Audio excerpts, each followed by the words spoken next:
ये कहानी उत्तराखंड के एक ऐसे इलाके की है जहाँ पर लोग भूत प्रेत और पिशाच के ऊपर बहुत ही ज्यादा यकीन करते थे। उन इलाके में रहने वाले लोगों का कहना है कि उनके गांव में एक ऐसा दानव रहता है जो खून का प्यासा है। वो हर उस इंसान का शिकार करता है जो रात में जंगल में अकेला हो, और वो उसके शिकार किए लोगों के पूरे शरीर से खून निकालकर शरीर को यूं ही छोड़ देता है। लेकिन हैरान करने वाली बात यह है कि वो शरीर की किसी भी अंग को कोई नुकसान नहीं पहुंचाता, केवल सिर के बीचों बीच एक छोटा सा छेद कर देता।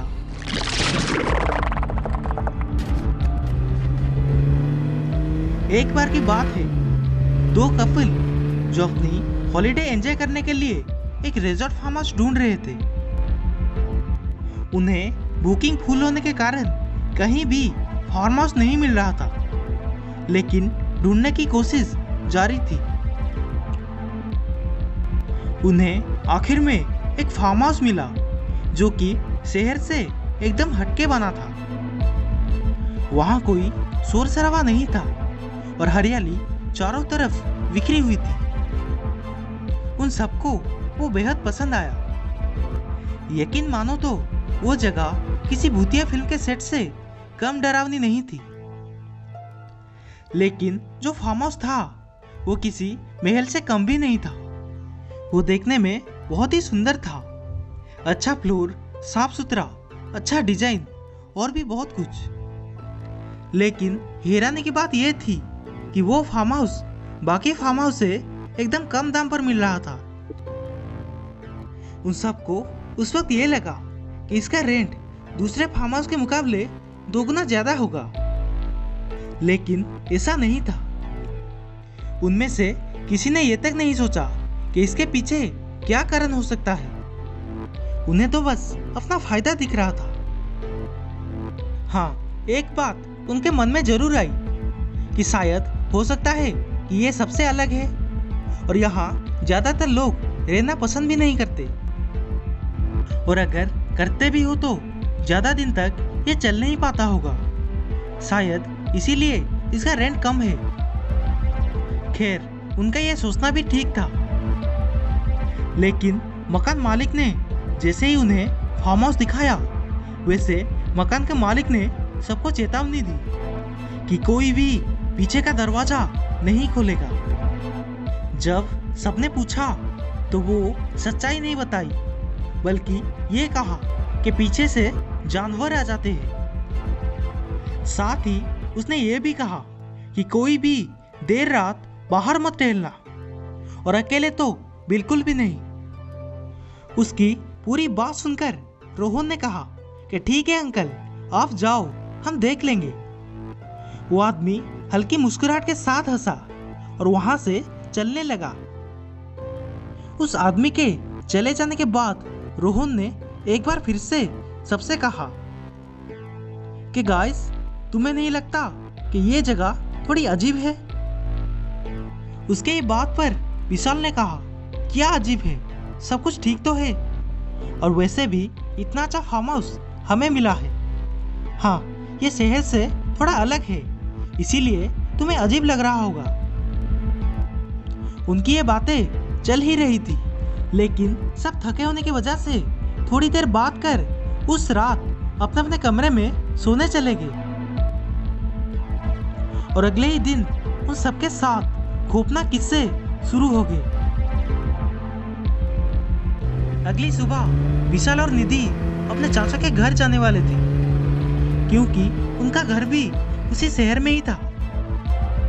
जब विशाल और निधि उनसे मिलने लगे और उन्होंने अपने फार्म हाउस के बारे में बताए, तो उनके बताते ही अंकल और आंटी ने जो कहा वो सुनकर उनके होश ही उड़ गए। विशाल के अंकल ने बताया कि उस घर के पीछे कोई पिशाच रहता है जो वहां पर रहने वाले लोगों को मार देता है। यही नहीं, अब तक जितने भी लोग वहां गए थे उन सबकी मौत हुई है। वो पिशाच खून का प्यासा है। अगर गलती से भी उस घर में किसी का भी खून निकल पड़े और उसका खून जमीन पर गिर पड़ा तो पिशाच उसे सूंघते हुए उस आदमी के पास आ जाता है और उसे मारकर उसके पूरे शरीर का खून निकल लेता है। इतना सुनने के बाद विशाल और निधि ने तुरंत अपने दोस्तों को कॉल लगाया, पर उनका कॉल आउट ऑफ रेंज आ रहा था क्योंकि वो घर शहर से अलग था और वहाँ नेटवर्क भी ठीक से नहीं आता था। अंकल और आंटी की बात सुनकर विशाल और निधि को किसी भी तरह उनकी जान बचानी थी। जब तक वो अपनी अंकल और आंटी के घर से निकलते तब तक शाम हो चली थी।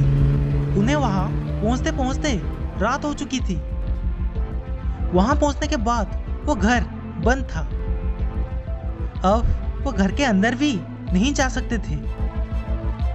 उन्होंने सबको आवाज लगाई, पर घर बड़ा होने की वजह से कोई भी उनका बात सुन नहीं पा रहा था। इतना कुछ करने के बाद जब कुछ भी हासिल नहीं हुआ तो विशाल अचानक पीछे के रास्ते से गया जहां से जंगल शुरू होता था, जहां गुर्राने की आवाज आती थी।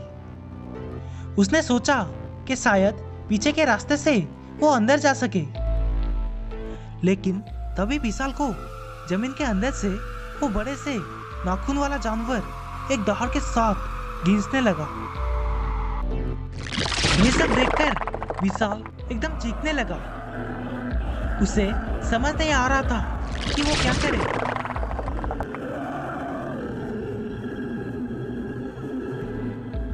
विशाल के आवाज सुन निधि वहां आ गई, पर जब तक वो वहां पहुंचती तो उसने देखा कि विशाल के पूरे शरीर में खून की एक बूंद भी नहीं थी। ये सब देखकर निधि को मालिक की कही वो सब बातें याद आने लगी।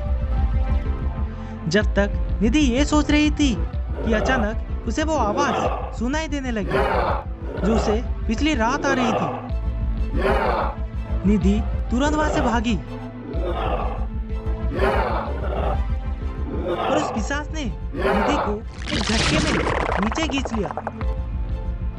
अगली सुबह रोहन और पूर्वी को एक अजीब सी बदबू आ रही थी। जब उन दोनों ने मिलकर उस बदबू के पीछे पीछे गए तो उन्हें विशाल और निधि की लाश मिली। उसे देखकर वो समझ गए थे और उन दोनों ने वहां से तुरंत भागना चाहते थे, लेकिन उनके भागने से पहले रोहन जोर से चिल्लाया और रोहन का हाल भी वैसे हुआ जो निधि और विशाल के साथ हुआ था। जब उसके चिल्लाने की आवाज से पूर्वी ने पीछे देखा, अचानक तभी वो विशाल सा जानवर एक झटके में उन दोनों के सामने आ गया। उस जानवर को देखकर दोनों के होश उड़ गए और वो दोनों डरते हुए घर के अंदर भागने लगे। लेकिन रोहन ने किसी तरह किचन से आग लगाकर उस जानवर के सामने आ गया। आग की वजह से वो पिशाच डर रहा था। साथ ही माहौल ऐसा बन चुका था कि करे तो क्या करे, और रोहन ने उस आग को उस पिशाच की तरफ फेंक दिया। आग फेंकते ही पिशाच वहां से भागकर कहीं गायब हो गया। बस वही पल था, उन्हें वहां से जल्दी निकलना था। उन दोनों ने किसी तरह आग का सहारा लेकर अपनी अपनी जान बचाई। वो दोनों वहां से तुरंत निकल गए।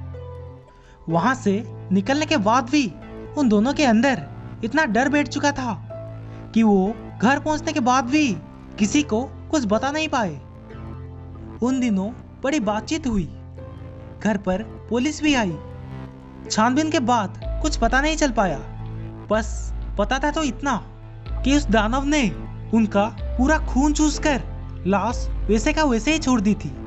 लेकिन उस सब के बाद वो लाश कहाँ गई किसी को कुछ भी नहीं पता था। बस पता था तो इतना कि कभी कभी क्यों हम कुछ समय के मजे के लिए हमेशा सुकून को तबाह कर देते हैं।